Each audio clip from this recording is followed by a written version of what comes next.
नमस्कार दोस्तों, आपका स्वागत है हमारे छोटे से YouTube चैनल में। आप सुन रहे हैं हॉरर कहानी, वो भी मेरी जुबानी। दोस्तों, बस मेरी आपसे इतनी गुजारिश है कि आप अगर इस कहानी को पूरा सुनेंगे तो आपको सच में बहुत ज्यादा मजा आने वाला है। साथ ही अगर आप पहली बार हमारे चैनल पर आए हैं तो चैनल को सब्सक्राइब कर लीजिए। ऐसा करने से हमारी और आपकी नजदीकियां बढ़ जाएगी और आगे आने वाली वीडियो आप तक आसानी से पहुंच जाएगी। तो ज्यादा समय ना लेते हुए जल्दी से अपनी कहानी को शुरू करते हैं। दोस्तों, पिछले कुछ वर्षों में स्थिति इतनी बदल गई है कि अब आप पहले की तरह किसी भी चीज को खरीदने या बाहर कुछ खाने का मन करते हैं तो गर्मी के मौसम में और चिलचिलाती धूप में आपको कहीं जाने की जरूरत नहीं, बल्कि चीजें खुद आपके पास आ जाएंगी। आप लोगों को शक हो गया कि मैं क्या कह रहा हूं, लेकिन यह सच है कि अब सब कुछ उपलब्ध है। वर्तमान में ऐसी कई कंपनियां आ गई हैं जो ऑनलाइन खाना डिलीवर करती हैं। इसलिए अगर आपको भूख लग रही है और आपको खाना बनाने का मन नहीं है तो आप घर बैठे पैसे देकर अपना मनपसंद खाना मंगवा सकते हैं। और इन कंपनियों के आने से कई लोगों को काम भी मिला है। आप में से बहुत से लोग ऑनलाइन खाना ऑर्डर करके घर पर खाते होंगे, लेकिन आज की हमारी कहानी में एक भयानक और खतरनाक घटना बताऊंगा। यह सुनने के बाद शायद आप में से बहुत से लोग ऑनलाइन खाना खरीदने से पहले एक बार सोचेंगे, या फिर कहीं ना कहीं आपके मन में यह विचार आ जाएगा कि मेरे साथ ऐसी भयानक घटना कभी ना हो। और अगर आप में से कोई बाहर से ऑनलाइन खाना खरीदने का शौक रखते हैं तो आपको यह कहानी सुननी चाहिए। आज की हमारी कहानी दिल्ली की रहने वाली राधिका की है। दोस्तों, मेरा नाम राधिका है और मैं गुजरात में रहती हूँ। चलिए अब राधिका से कहानी सुनते हैं। मैं वैसे राजस्थान की रहने वाली हूँ, लेकिन मैं यहाँ रहकर अपनी पढ़ाई कर रही हूँ। तो गुजरात में क्या कर रही हूँ? वास्तव में मेरी पीढ़ी का घर गुजरात में है और मैं इस समय उनके घर पर रहकर अपनी पढ़ाई पूरी कर रही हूँ और इससे मेरा घर किराया बच जाता है। लेकिन वह भयानक घटना मेरे साथ हुई थी जब मैं दीदी के घर पर नहीं रहती थी और एक पीजी में किराए पर रहती थी। क्योंकि मेरे शुरू से ही कुछ अलग सिद्धांत थे कि मैं किसी के ऊपर बोझ नहीं बनना चाहती थी। यही कारण था कि मैं शुरू से ही अकेले रहना चाहती थी। क्योंकि वह घटना इतनी भयानक थी कि मेरे सारे सिद्धांत ध्वस्त हो गए। जब मैं लोगों को उस घटना के बारे में बता रही हूं तो मैं सब दृश्यों को याद करते वक्त मेरा शरीर रोम रोम खड़ा हो जाता है और मैं नहीं जानती क्यों मुझे ऐसा लगता है कि अगर उसे पता चला कि मैं उसके बारे में किसी से चर्चा कर रही हूं तो कहीं वह फिर से मेरे ऊपर हमला करने के लिए ना आ जाए। वह रात मेरे जीवन की सबसे काली और भयंकर थी जब मैंने मौत को इतने करीब से देखा कि मैं आप लोगों को शब्दों में बयान नहीं कर सकती।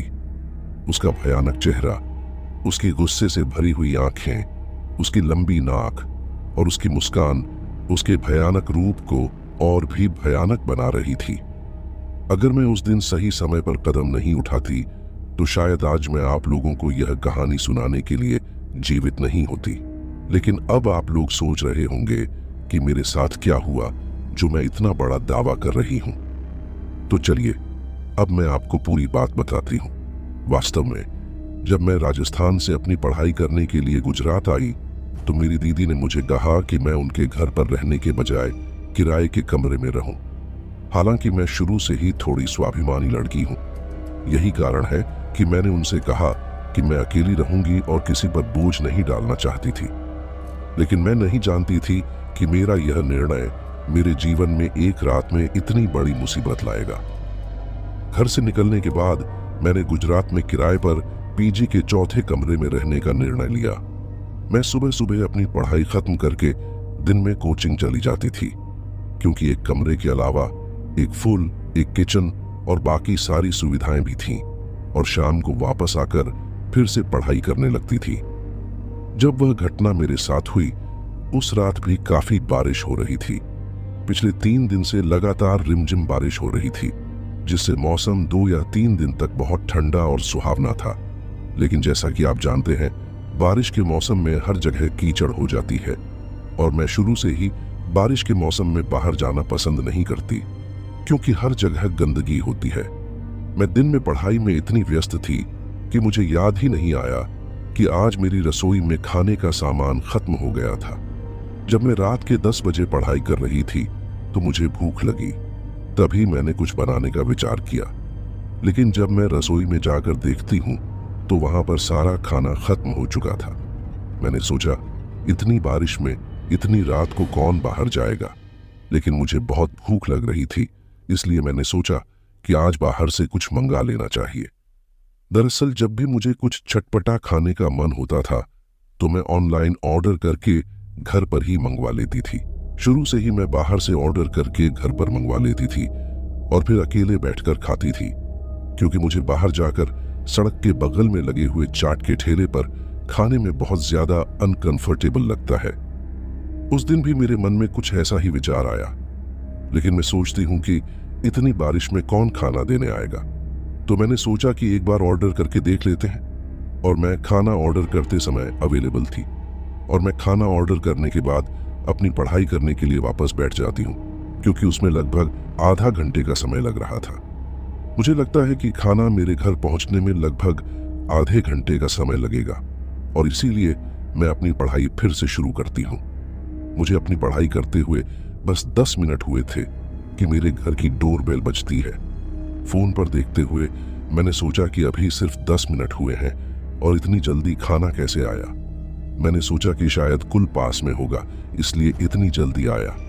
तब मैं उठकर अपने घर के दरवाजे तक जाती हूँ और दरवाजा खोलती हूँ, लेकिन मैं एक पल के लिए चौंक जाती हूँ, क्योंकि जो व्यक्ति मेरे सामने खड़ा था वह कोई खाना देने वाला नहीं था। उसने खाना डिलीवर करने वाली ड्रेस नहीं पहनी थी और उसका चेहरा भी बहुत अजीब था। उसका चेहरा इतना अलग था कि मैं यह भी नहीं समझ पा रही थी कि वह आदमी है या औरत। उसके चेहरे पर भी कुछ अलग लग रहा था, जो कि उस रात को खाना डिलीवर करने वाला शायद ही पहनता होगा। वास्तव में उसने अपनी नाक में एक नाथ पहनी थी, जो मुझे पूरी उम्मीद है कि आप समझ गए होंगे। हालांकि मैं आपकी भाषा में नाथ का अर्थ नहीं जानती, लेकिन यह एक अलग तरह का नाक में पहनने का आभूषण है।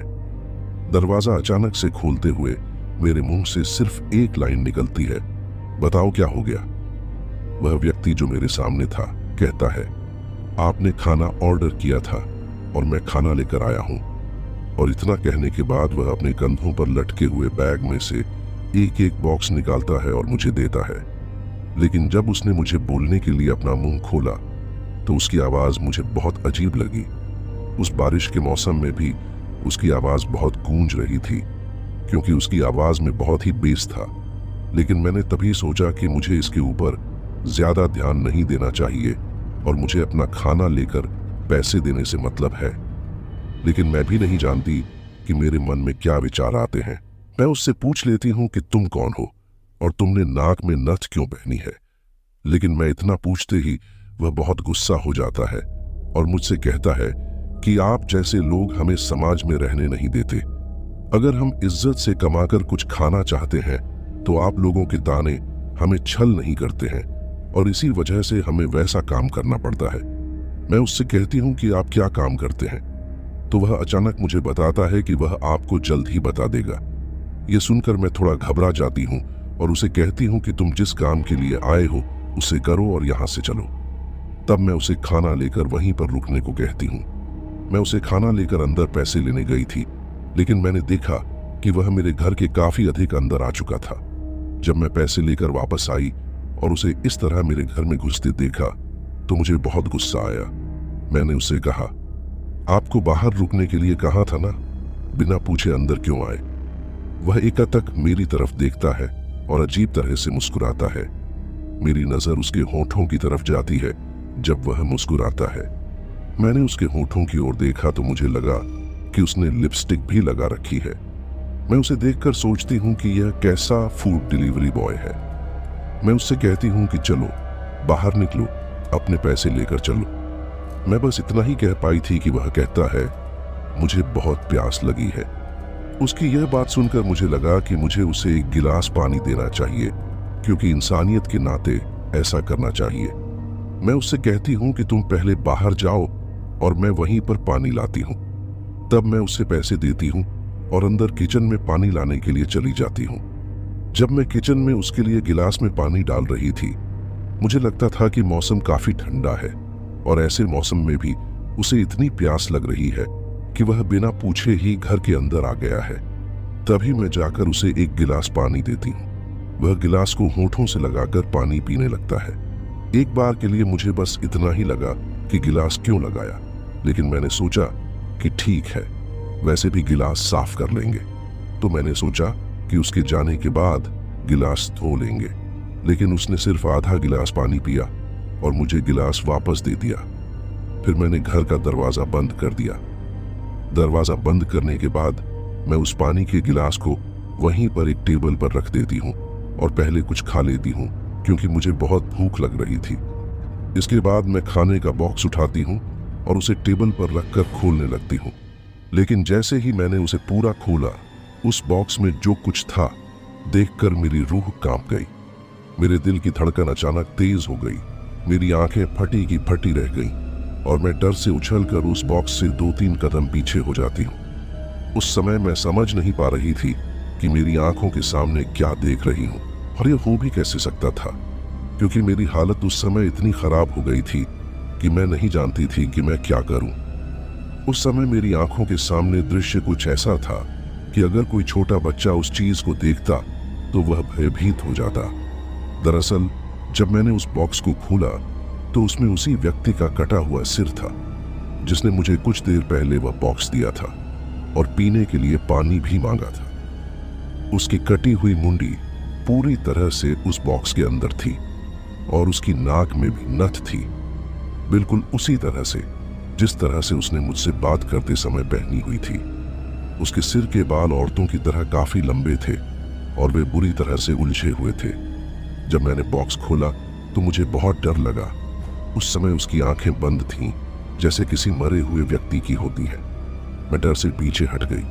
तभी वह अचानक अपनी आंखें खोल देता है और उसके मुंह पर एक अजीब सी मुस्कुराहट आती है, ठीक उसी तरह जैसे कोई जीवित व्यक्ति देखकर मुस्कुराता है।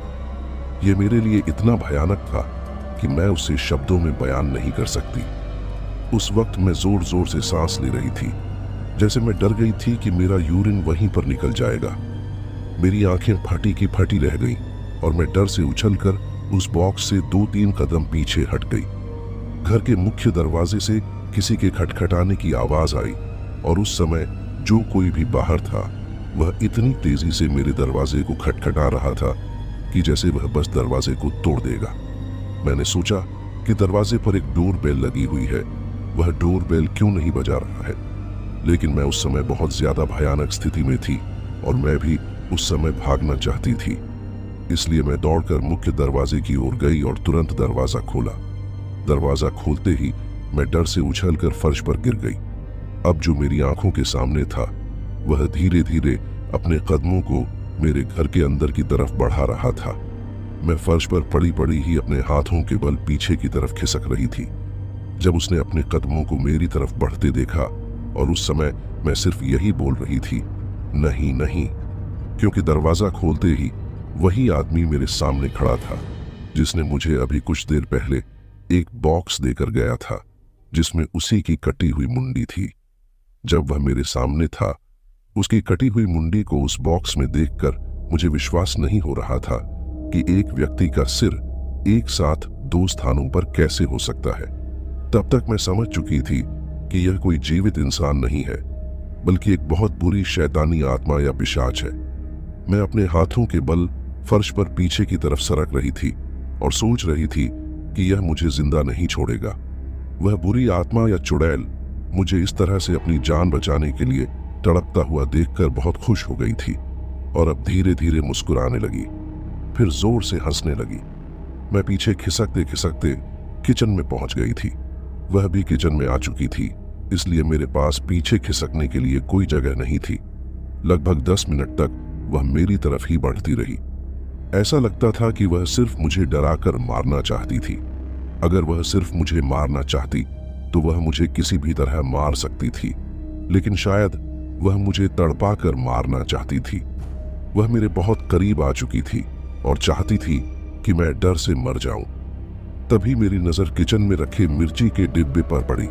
मैंने सोचा, मरना तो आज मुझे वैसे भी है, तो क्यों न मरने से पहले अपने आप को बचाने की कोशिश की जाए, तब मैं अचानक से उस मिर्ची के डिब्बे को उठाकर उसकी आंखों में डाल देती हूँ। मैंने इतनी जल्दी किया कि चुड़ैल कुछ भी नहीं समझ पाई और उसकी आंखों में मिर्ची पड़ गई। मैं पूरी हिम्मत करके वहां से उठी। उस समय वह चुड़ैल जोर जोर से चिल्लाने लगी और दोनों हाथों से अपनी आंखों को मलने लगी। तभी मैं उठकर उसे साइड में जोर से धक्का देती हूँ। जैसे ही मैं उसे छूती हूँ, मुझे जोर का करंट लगता है, इतना तेज कि मेरे हाथ जल गए। लेकिन उस समय मैं अपनी जान बचाने पर ज्यादा ध्यान देती हूँ और तुरंत उस घर से बाहर की तरफ दौड़ने लगती हूँ। मैं बेहोशी की हालत में उस घर से निकलकर सीढ़ियों से नीचे आ रही थी। उस समय मैं उस मकान से 3 मंजिल नीचे यानी ग्राउंड फ्लोर पर आ गई थी। तभी मुझे उन सीढ़ियों के कोने में उस चुड़ैल की वही कटी हुई मुंडी दिखाई दी और वह मुंडी मेरी तरफ देखकर मुस्कुराने लगी। मैंने सोचा, अगर मैं आज डरकर यहां पर रुक गई तो यह मुझे पक्का मार देगी। तो मैं गुस्से में उसकी तरफ बढ़ी और उसे जोर से लात मारी, जिससे वह मुंडी की तरह ग्राउंड की तरफ उछलती हुई बाहर चली जाती है और वहीं पर गायब हो जाती है। लेकिन लात मारते ही मेरे पैर में बहुत तेज दर्द होने लगता है। जब मैंने अपने पैर की ओर देखा तो उस पैर की सभी उंगलियों के नाखून गायब थे। मेरे नाखून उखड़ चुके थे और उसकी वजह से मुझे बहुत दर्द होने लगा, इतना ज्यादा कि मैं आपको बता नहीं सकती। उसके बाद मैं अपने पैर से चल नहीं पा रही थी। बाहर बहुत बारिश हो रही थी, इसलिए मैं ग्राउंड फ्लोर पर ज्यादा लोग देख नहीं पा रही थी। अचानक मैंने 1 या 2 लोगों को बुलाया और मेरी हालत देखकर वे भी बहुत घबरा गए। वे मुझे अस्पताल ले गए और मैंने उन्हें अपनी दीदी का मोबाइल नंबर दिया। इसके बाद उन्होंने फोन करके उन्हें अस्पताल में बुलाया। जब मेरी दीदी मेरे पास आई, मैंने उन्हें मेरे साथ हुई सारी बातें बताई। डॉक्टरों ने 2-3 दिन के इलाज के बाद मुझे छुट्टी दे दी, लेकिन मेरे उस पैर पर अभी भी पट्टियां बंधी हुई थीं। बाद में मुझे दीदी के घर शिफ्ट कर दिया गया, जहां मैं लगभग 1 महीने तक बेड रेस्ट पर रही। बेड रेस्ट के दौरान दीदी ने घर पर पंडित को बुलाया। पंडित ने मुझसे उस दिन हुई घटना के बारे में पूछा और मैंने उन्हें पूरी तरह से बताया कि मेरे साथ क्या क्या हुआ, शुरू से लेकर अंत तक। फिर उन्होंने मुझे एक ताबीज दिया और कहा, आज से पहले कभी भी उस क्षेत्र में वापस नहीं जाना। उस दिन से आज तक मैं अपनी दीदी के घर पर रहती हूँ। पंडित ने सिर्फ इतना ही बताया कि वह कितनी खतरनाक थी। अगर मैं आपको बताता कि वह कितनी खतरनाक थी तो आप जितना डर रही हो उससे कहीं ज्यादा डर जाओगी। लेकिन आप उसके चंगुल से बच गए और अब कोई खतरा नहीं है। इसलिए आपको हर समय याद रखना चाहिए कि कभी भी अकेले नहीं रहना चाहिए। दोस्तों, ये थी हमारी आज की कहानी। कहानी आपको कैसी लगी कमेंट बॉक्स में कमेंट करके जरूर बताना। फिलहाल चलता हूँ। बस आप अपना और अपने परिवार का ख्याल रखें और अगर अभी तक भी चैनल को सब्सक्राइब नहीं किया है तो कृपया करके चैनल को सब्सक्राइब कर लीजिए। आपका यह छोटा सा सहयोग हमें आपके लिए ऐसी ही कहानियां लाने के लिए प्रोत्साहित करता है।